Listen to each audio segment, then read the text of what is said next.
M News కి స్వాగతం.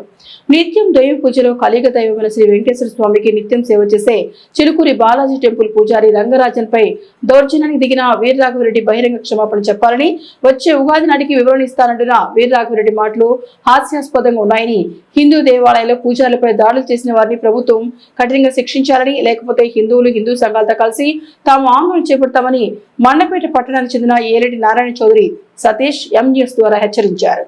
ఓం నమో వెంకటేశాయ. వెంకటాద్రి సమంస్థానం బ్రహ్మాండే నాస్తికించిన వెంకటేశ సమోదేవం న భూతో న భవిష్యతి. ఈ కలియుగంలో వెంకటేశ్వర స్వామిని మించిన దైవం లేదని ఈ శ్లోకం అర్థం చెప్తుంది.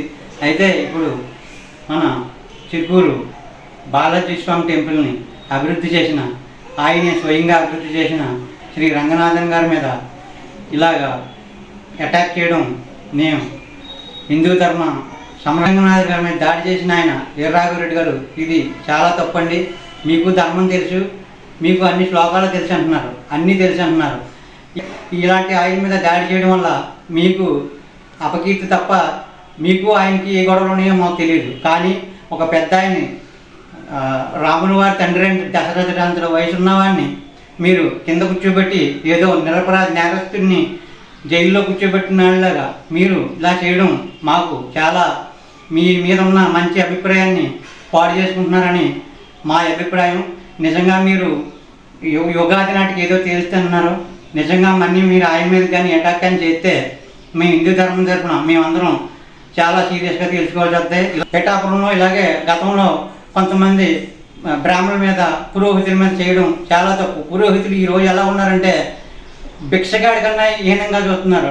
వాళ్ళు ఏదో గుడి దగ్గర వేసిన డబ్బులకి భిక్షగాడే ఈరోజు బాగున్నాడు, అలా అంత హీన స్థితికి తీసుకొచ్చారు. ఇది ప్రభుత్వాలు మంచి చర్య తీసుకుని బ్రాహ్మణులు అంటే వేదం చదివిన వారని తెలుసుకుని భిక్షగాడు కాదని ఒక భిక్షగాడికి రూపాయి చేసినట్టు చూస్తున్నారు ఎవరన్నా దక్షిణ ఇయ్యాలంటే.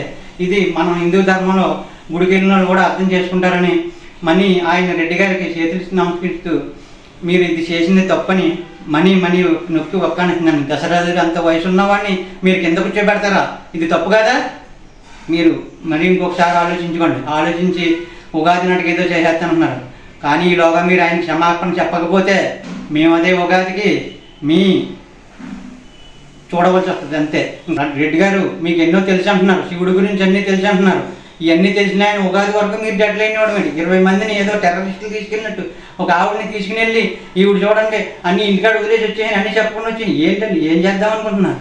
హిందూ ధర్మాన్ని మీరు కాపాడుతాం అనుకుంటున్నారు. ఒక చేనికి పైరుకి మందు కొడదామని మందు ఎక్కువ వేసి చేని చంపేసేలా ఉన్నారు మీరు. పురుగు చంపడం చావడం తర్వాత మొత్తానికి చేనే చచ్చిపోతుంది. ఒక వ్యవసాయదారుడిగా, ఒక హిందూ ధర్మాన్ని కాపాడేవాడుగా నేను అంతకన్నా ఏం చెప్పలేను.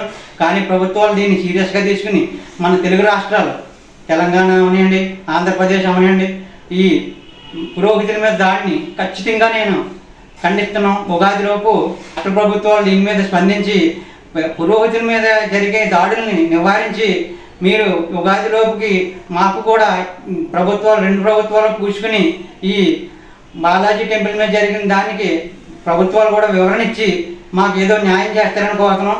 అంతకన్నా మీరు న్యాయం చేయకపోతే మేమందరం అన్ని ఏకమయ్యి మేమే ఆందోళన చేయవలసి వస్తుందండి. మరిన్ని తాజా వార్తా విశేషాల కోసం ఎంన్యూస్ ని సబ్స్క్రైబ్ చేయండి, మీ మిత్రులకు షేర్ చేయండి.